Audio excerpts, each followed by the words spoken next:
What's going on, team? Welcome to an episode of the Keep Going Podcast, Season 2. This is your co-host, Luke Wheat, coming out of Knoxville, Tennessee. Before the show starts, make sure to follow us on our socials.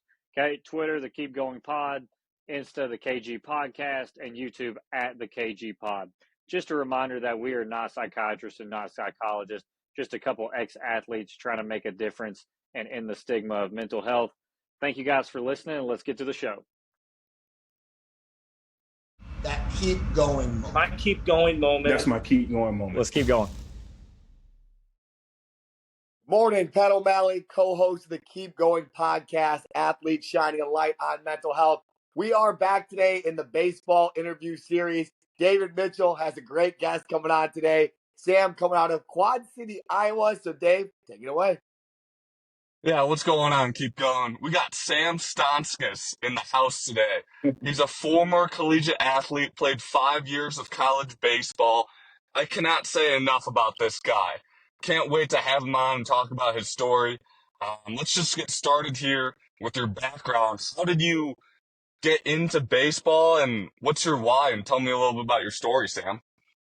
Well, fellas, first, thanks for getting me on the Keep Going podcast. I know that I watched Dave's episode all the way through, loved it, and then I just see all the videos he's been posting, so it's electric. Thank you, bro. Appreciate it, fellas. Yeah, but where did it start? Man, I grew up one of 8 kids, right? So the family is big, always hectic, and I just picked up a baseball. Whoa.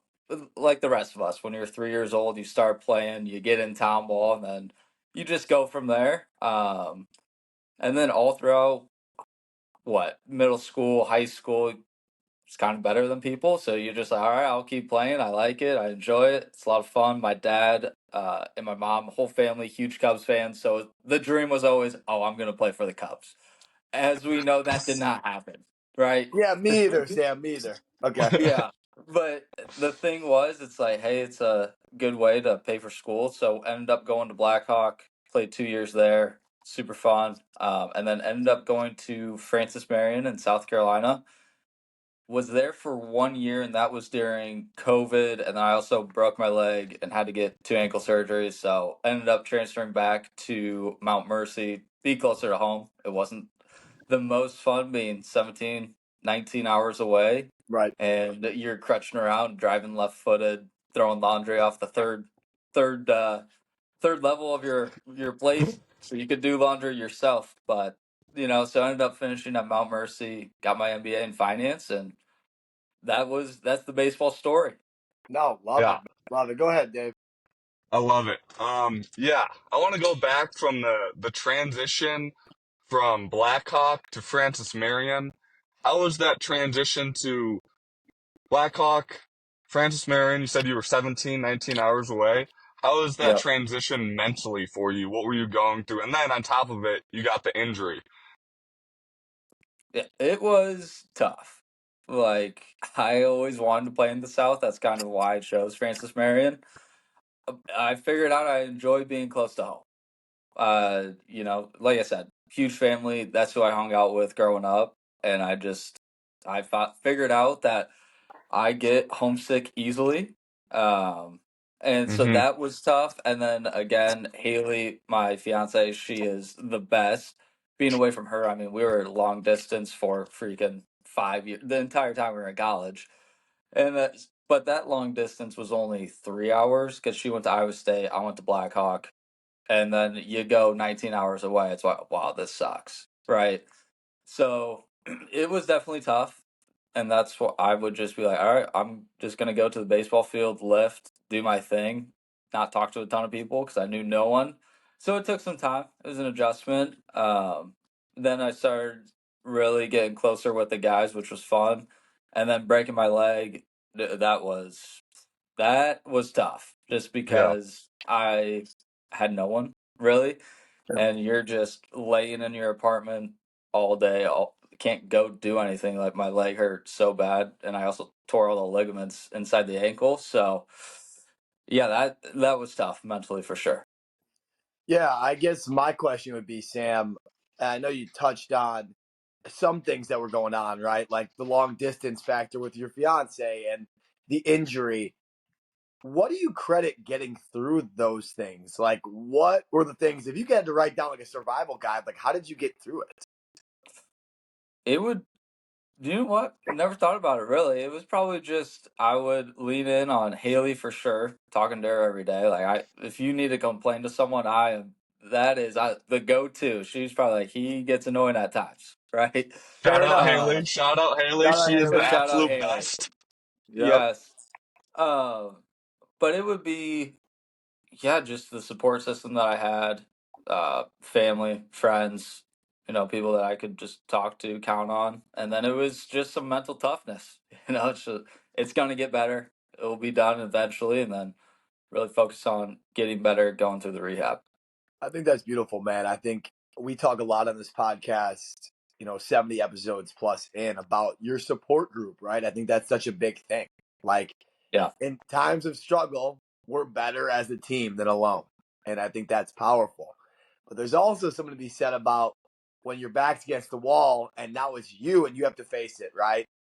That you become mentally tough. You do the things daily that improve your mental health, that you help you perform the way that you'd like to, and not only competition, but daily life when you can't compete in your sport like baseball. So kudos to you, man. Like leaning on your people and putting in those routines. I think that's awesome, man. For sure. appreciate it. Yeah. Yeah. Dave, what else you got, man? Go ahead. Yeah, I think that just says something about the people that you surround yourself with, right? You get the right people, you get the right support group, and they are here to guide you as well. And you're not here alone. You have other people to get through those hard times. Like for myself, my story, I relied on my teammates Right. going through a hard time. Like, there will always be someone next to you that cares for you and wants the best for you. And you talked about how that transition from Francis Marion to Mount Mercy, it was kind of, you did what's best for you. And that's important as well, to understand that you have to understand what is best for you moving forward as I well. agree. You can't rely on somebody else. Yeah. No, I agree completely. And I think before we move on here, Sam, the long distance piece sucks, man. Oh, correct. It's terrible. I've done it with my girl for the last how many years now, and it stinks, man, having to like do some of this without them physically there. But I think it makes the bond stronger. I wasn't a big believer in long distance until I met Ashton. You have to have the right person, right? And I think Haley, correct, is her name? Yes. I need to shout her out again. She's a great girl. The way if Dave talks highly of her, I definitely believe that. So that's awesome. I love it. I love it. All right, Dave, go ahead. Keep it moving here. Yeah, so we're going to transition into after the baseball career, right? You finished up at Mount Mercy, you got the MBA. How was your transition from baseball your whole entire life to the finance guy? Love it. To a NARP, non-athletic, regular person. That's it. No, the transition is weird because I always just like, yeah, I play baseball. That's what I do. Like, what do you do in your free time? I go hit out the cage with Dave and Bus. Like, that's what we go do. Right? We go lift. We're a squad. During the season, we're with each other 10 plus hours a day. Like, that's what you do. So then when you for me, when I transitioned out of it, again, it was more of like, okay, I don't have 40. We, we good? Yep, I got you. Go ahead. Okay, sorry. Yeah. The transition was like now I don't have 40 friends every single day that I enjoy being with while doing something that I absolutely just freaking love. Like uh, how how horrible is it that you have to you get to wake up and go play baseball? Like that is Right. fun, right? And then when you transition out of it, then it's like, wow, now it's a lot more responsibilities that we don't think about. And for me, it was like, oh, I want to go make money. I'm sick of being broke. Got my MBA. I'm gonna make a ton of money. Well, the thing is, you still got to work for it just because you have the MBA. I think Dave knows this as well. Like, you don't just get handed a silver platter. And then it's just as competitive in this world as it was in baseball. Like you just gotta come in, work. and figure it out. Yeah. Yeah.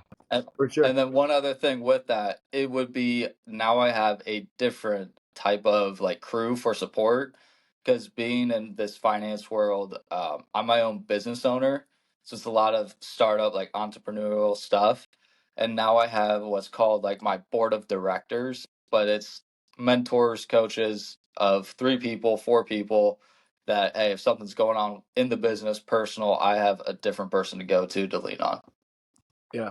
I think Yeah, one for of the sure. things, yeah, I think one of the things I had a coach tell me one time was, you think you're going to go to the cages every day still. Like, you think that you're just going to wake up and be like, yeah, just go to the cage. Like, it just ends. So, like, the identity piece is something that we always touch on, but it sounds like, and correct me if I'm wrong, Sam, you've just taken this as a different challenge for you. Yep, Like, I this is a new thing. definitely different challenge, but also the identity thing. That was I definitely struggled with that. It's like this is weird. Yeah, That it's not normal. talk about that a little bit. Talk about the identity piece going from baseball to the real world. Yeah, well, like you said, you think you're gonna go just straight to the cages every day, and it's not anymore. And then it's, dude, what am I doing? Like, who is Sam? That was a question that I was just trying to figure out. Of like, what do I do? Who am I?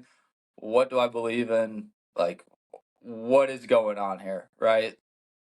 I haven't talked about it much, so I don't know if I have the best answer for that, but it's definitely a weird transition. Yeah. But Go ahead, I, Dave. Go I, ahead. I've seen you carry on those characteristics of who you are. You're not just a baseball player. You're a good guy. You're nice. You're kind. You care for other people. That can carry on. That's what I learned from being a baseball player. I'm not just a baseball player. You're a human as well. And that says so much stuff about you and what you're all about and your identity. Um, that says a lot after Yeah. the whole athlete for 22, 23 years. We've all gone through it. All we knew was showing up to the park every single day and working on something. And you take that work ethic that you have into the real world, which I think is powerful, Yeah. that I've learned from you. I Yeah. agree. And Dave, and I know you went through something very similar, man. Like, I think we all did. I think it stinks. Call it what it is. But we either have one or two options, right? We play the victim and say, I was Pat the baseball player, or yeah, I was Pat the baseball player, but now I'm Pat the recruiting agent. I'm Pat the nonprofit founder. I'm Pat the brother, the son, the boyfriend, the friend. There's just so much other stuff that baseball propelled us into. I think there's a lot of triumph there. I really do. Yeah, for sure. And what were you doing mentally when things were going right when you were a baseball player and in the real world? What do you do every day to get your mental game right? Yep. Have you guys ever heard of the mental game of baseball? Yes. Yep. So love that book. It was actually so at Blackhawk, our like rivals or people we just hated was Carl Sandburg, but their shortstop Braden, he's such a good dude. We were just talking. It's funny. They're kicking the crap out of us.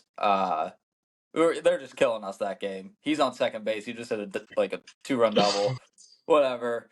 And we're just talking, and he's like, "Yeah, mental game of baseball." And we talked more about it after the game. But when I was talking to him, my coach just started yelling. I was like, "All right, I'll stop talking. I got it." But he's the one that brought up the mental game of baseball, and then just that propelled me, and especially getting injured, which is weird, but to all right, I baseball is no longer like the future, right? I have to actually like learn, develop, get some skills for the real world, like learn some things.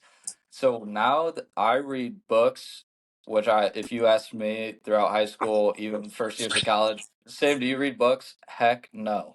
That sucks. Like I have not read a book. But reading books, listening to podcasts, it is so good. I know Dave and I talk about Ed Milet. Listen to that That's my podcast. guy. That's my favorite podcast. Yep. It's so good. So in the morning, I like audiobooks. I also like reading them. If like there's things that I hear in it, I want to go back and read it more. But I get up at 4. Haley and I do. We get up, go to the gym, and that's when I'll turn on either Ed or podcast or audiobook, whatever it may be, and listen, lock in, and get ready for the day. Yeah, if someone's got a connection to Ed, I just let them know that I haven't missed an Ed Milet episode in the last 100. So shameless plug. If anybody knows Ed, we'd love to have him on, man. Go ahead, Dave. Yeah, that is huge. I also like, you know, listening to podcasts, reading, exercise, as you said. You say you get up at 4 a.m., your routine. Talk a little bit about your routine, how it has changed over the last couple of years as well. Yeah, college, it was Dave. If I was up at 7 a.m., I was the first one up in the house, right? Yep. Like the boys like to stay up a little later, sleep in, and again, it's like I have no what I got to wake up and go to the field and left. Like I can and do some schoolwork, of course, but like I can get that done in the day, no problem. And then shifting to outside of that, the routine has now because I did not like lifting in the morning. But it's like I don't want to work all day and then get home, get ready for the gym, go to the gym, get back at 6:30, 7 o'clock at night, then eat dinner, then start the night routine. Like I want to get up in the morning and I feel better and more awake, which is weird. The earlier I get up, the better I feel because on the weekends we sleep in till like 6 o'clock at 6, 7, whatever it may be, and it's like I'm more tired now than I am during the week, but so get up at 4, go work out from 4:30 to 5:50, get back, eat a good breakfast, get into the office by 7 or earlier, depending on, when's the meetings, what it may be if I have more work to do. And then you work, and I work till about 5:36, and then come home, eat dinner, chill out for a little bit, and go to bed. Do it again. Yeah, man. Healthy habits that are non-negotiables that can be repeated. I think everyone always tries to find that definition of success. I think it's repeatable habits. What do you got on that, Yeah. Dave?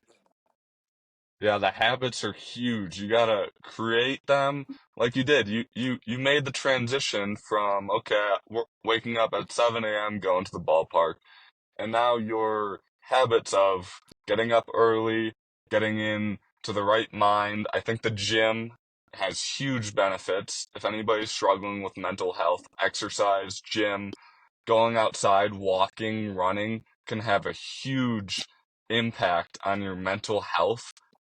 I know it has for me. I don't know about you, how it makes you feel in the morning. And yeah, your routine just seems like it has a strong impact on your life, which is Yeah. important. It's your health. It's your health that you're working on every single day. And I love Yeah. that. Sam, And go ahead. Go ahead. I was gonna say one thing on that. It's like the hardest thing of your day is the workout and then the cold shower after. I don't know if you guys do the Oh cold yeah. shower, Oh but yeah. you're like, Yep. oh, I still am sweating it. I started it like 4 months ago, but it's like and then you hop in, and then it's like, all right, this is pretty relaxing. But those are for me. It's like if I can knock out the hardest things of my day before most people wake up, like this is gonna be the rest of the day is a breeze. Yeah, man. Yeah, we had Heather Gage on last week who played tennis at Air Force, and she always talks about eating the frog first. I think that's so crucial, man. So I agree with you. And Sam, how old are you? I'm 25. Yeah, man. That's freaking awesome, just in a sense, because I'm 29. If I would have had these habits 4 years ago, man, I don't know. I don't know. I wouldn't change my journey, but it's cool to see how you've kind of made this transition. And something that we ask, and I'm going to have Dave ask you, but we have our mantra of the podcast. So, Dave, go ahead and ask Sam, our boy, the question. Yeah, so we're coming down to the end here. What is your keep going moment throughout your career so far? Baseball. Anything, man. This Anything. Your episode, you claim it. here's keep going moment. Dave, I don't know if you remember, but my grandpa passed away towards the end of the season, right? And that next day, Yep. my entire family was at the funeral, and I was at the baseball field, playing with the boys. My parents like, go play. Like, you already have a torn labrum. Because that's another thing that happened at Mount Mercy. Like, halfway through the season, I tore my right labrum in my hip, and the doctor's like, nothing. You're not going to do anything worse. Like, you could play through it if you can tolerate the pain. I was like, all right, fine. Let's ball with the boys, right? So I was playing. Grandpa passed away, and then we had a home series against William Penn. And I've never hit a walk off or like a go ahead home run, anything like that. But it was 1, 2 outs, two runners on. We're down two. Right, the wind is howling out. I was like, oh my god, let's go. Right, I get up, and there was a fastball inner half. I think I got jammed a little bit, to be honest, but the ball just took off, got up in the jet stream, hit a home run, and that was the picture that I sent. That what I sent Dave. I That saw Yep. was it. that transaction happening, and it was, dude, holy cow! Like, another injury, tore my labrum, not going to play again, really. Grandpa passed away, hitting the home run. It's like, dude, that was a tough time. If you can overcome that, get through it, play through the pain, all the emotions happening, and lock in for a little bit, you can lock in. Like, I can keep going. Something happens, I'll figure it out. Yeah, man. Yeah, God, I love that. it's too early. It's too early to get this emotional. We usually shoot these a little bit later.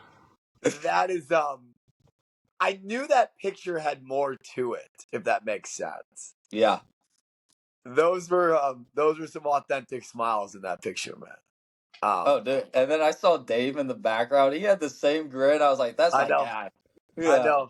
And what I've learned about Dave and what I'm learning about you today, Sam, is like you guys are big team guys. Like you guys are like there for your people. And I think that speaks volumes. And I think that's a perfect picture that we're gonna use because I think that's incredible. And while you're talking, man, I'm thinking about it from a social media standpoint. I'm like, I'm clipping the heck out of this thing. Like that is a fantastic story. And shout out your full family and shout out that moment. I bet you'll never forget that, man. Yeah. Definitely. Love it. Thank you. Love it. All right, Dave. Let's roll with some rapid fire questions. I never start, so I always throw it to Dave. Fire away some questions at Sam. At the end of the day, Sam, what do you want to be remembered for?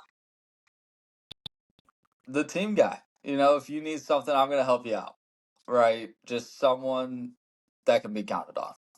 I think and that's my dad to a T. Like, if you need something, or he loves doing things for other people. I love that. I love that, All right, man. P, what you got? Servant leadership, man. Servant leadership. I love it. Mine is I go to this one every week. It's cheat day or it's cheat meal time. Shout out a cheat meal that should get more playing time. Let the world know. Here it is. It is just a massive skillet breakfast. Like, you go Yes, let's to a go. good breakfast place and you eat as much as you possibly can, drink the coffee, and then you gotta waddle to the bathroom. Like, it is fire me up. You gotta do it. All right. All right. I respect the game. I love a good meat lover skillet. Go ahead, Dave. All right, this is my last question here. Because you Favorite only got two player? of them, huh? You only got two of them on your mind? I only got two today. All right, all right. Favorite player of all time. No Yeah, I matter like the that. sport. Doesn't matter the sport. Derek Jeter. Okay. Derek Why? Jeter. Why, Derek? Because the man has swag. He was still he was the tall, lengthy, skinny guy, scrawny, and then he just grinded. Became the best shortstop. Uh, that is controversial, but in my mind, like, Yep. hands down, best shortstop. I love him. No, love it, man. Love it. Awesome. Derek Jeter was actually my bio quote at Rockford. So I love Jeter too. Don't get it twisted. He's a great, once in a lifetime talent in our game. He's All right. okay. Yeah, he's all right. Last one today. And I didn't know if we were going to go into this, but I have to touch on it. We are a big power pipe hitting podcast. Huge, huge, man. Steve Peterson saved my career, Huge. power pipe. was our sponsor. I know it saved Dave's career. Have you ever swung the power pipe? And if so, would you recommend it? Have I ever swung a power pipe? Dude, Dave had the whole collection every day. We that was like that was if you had a Mount Mercy baseball Bible of hitting, for me, Dave and Bus, it was power pipe to a T. And we Yeah, had the small ones, we had the mid size, we had the massive one, and we just worked on it like single hand stuff, just getting through the love it. Couldn't recommend enough. awesome, man. Well, I love Use the it, power Sam. pipe. I love Use it. the power pipe. I love it. If you want your mental health to get better, if you want to hit better, use the power pipe. Love it, man. Love it. This is not an ad podcast, but that was a sponsor for our first like 20 episodes, which was amazing. But Sam, I will let you get to the workday, my man. At the end of these podcasts, we always kind of give the guests their flowers moment. So if you want to talk about anything, the floor is all yours, man. I say again, if you're going through something, dude, tap into something. Could be a podcast, a book, close friend, relative, whoever it is, whoever you got, talk to them. They'll help you Love, through it. And love it, I man. will say one other thing, like if they can't support you, because I know it can be overwhelming sometimes, especially for your support person, it's okay to go get help. Like you can go get professional help. That's what they're there for. Like go talk to someone. Yeah. Sam, beautiful, man. And you're not only a blessing for our listeners today, but like it's been enlightening to talk to you, man. Thank you for coming on. Dave, anything else, man? Thank you for coming on, Sam. Story is amazing. I know you've impacted me today and many others. Above all, love you guys. Keep going. Keep going. And shout out Arthur's Deli, too. I didn't forget. Shout out Arthur's Deli and Moline if you're listening. Get me a couple subs. Get me some soup. Keep going, boys. Love you guys. Keep Thanks, going. fella.